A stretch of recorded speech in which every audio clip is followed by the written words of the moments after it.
What's up everyone, Travis here, 18 Holes of Misery, and today we're diving into a review of iRange driving range located in Toronto, Ontario. The video is going to be very quick because it is a driving range, but again, you must have seen it on social media. A lot of people are going here, so we wanted to check it out and see if this is actually worth the money. So I'm just going to dive into some pros and some cons regarding iRange in Toronto, Ontario. So let's jump into the pros. First of all, location. Literally in the heart of Toronto. We all came from different locations and it all took about 15 minutes for us. I came from Brampton, 2 guys came from Toronto and North York, 1 guy came from Ottawa. So I mean, it's in a good location close to the airport, so it's pretty central. Pro number 2, state-of-the-art technology. You are using Top Tracer Simulator. Now, if you are just buying a bucket of balls, this will be an extra cost, but if you're paying per hour, it is included, and you're getting the same technology that Top Golf has. It has a whole bunch of different games,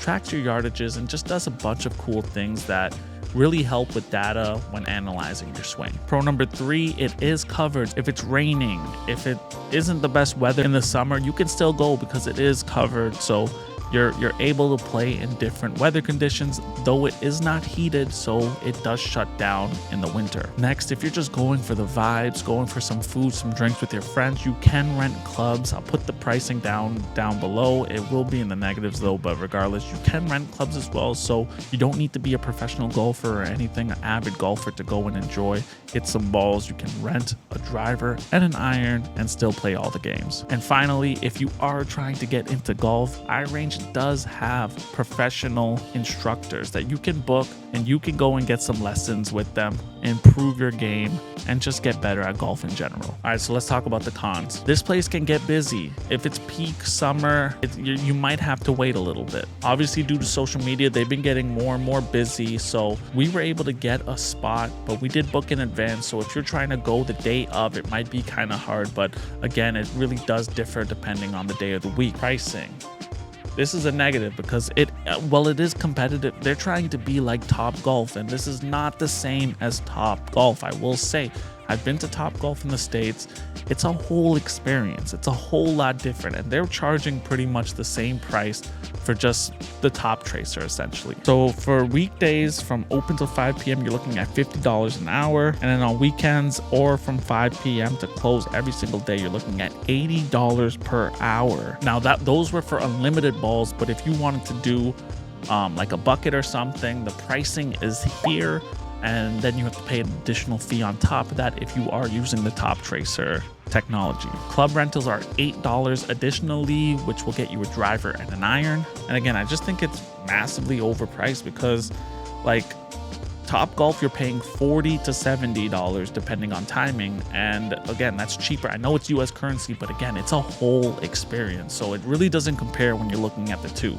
There is limited parking. Now, it is at Wildwater Kingdom, so you would think there's a lot of parking, but they're renting out the parking for the airport, so they're trying to get their money however they can. That's why they put this here. It's a massive piece of land, so limited parking. I can see when it's really busy, you might have trouble finding parking. Another negative thing for me is there's no real instruction when it comes to the technology of the Top Tracer. Now, if you're just going up there and you just start smacking all that kind of stuff, it's going to show you the data, but they don't really show you how to set up any of the games when you get there. I mean, it took us like 30 minutes to finally get a game set up, and by the time all 4 of us actually started hitting or playing a course, we only had 30 minutes left.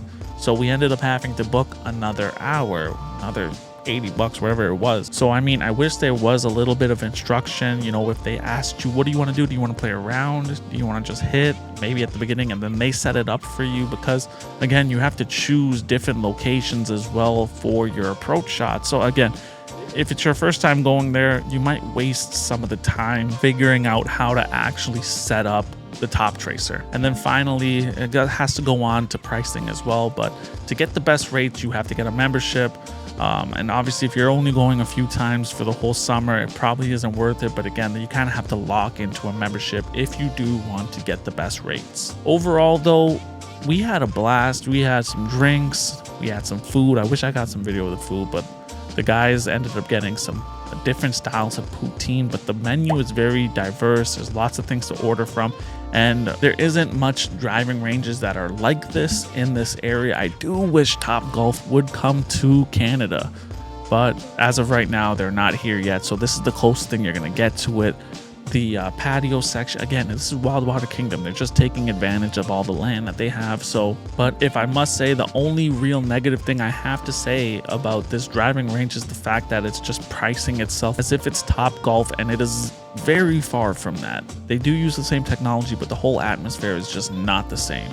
Like, Topgolf is a whole experience, and if you do have the opportunity to go check it out when you're in the States, they're in a lot of places. So go check that out. That's a real experience. Overall, it was a really great time, really fun date night or something to do. It's like bowling, you know, it's like something to do. You're not going to become a pro in it, but it is fun to go have some drinks with your friends and just enjoy the vibes. Again, guys, thank you so much for watching this video. If you enjoy golf stuff, hit the subscribe button, as I'm doing courses, and now that the winter is around the corner, we're going to be doing a bunch of indoor simulators. So if you have any that you know of that you think I should check out, comment below, and stay tuned for some more suggestions on what to do for golf in the GTA Greater Toronto area for the summer and for the winter, because, you know, as Canadians, we got to deal with the winter. But yeah, thank you guys so much for watching. We'll see you on the next video.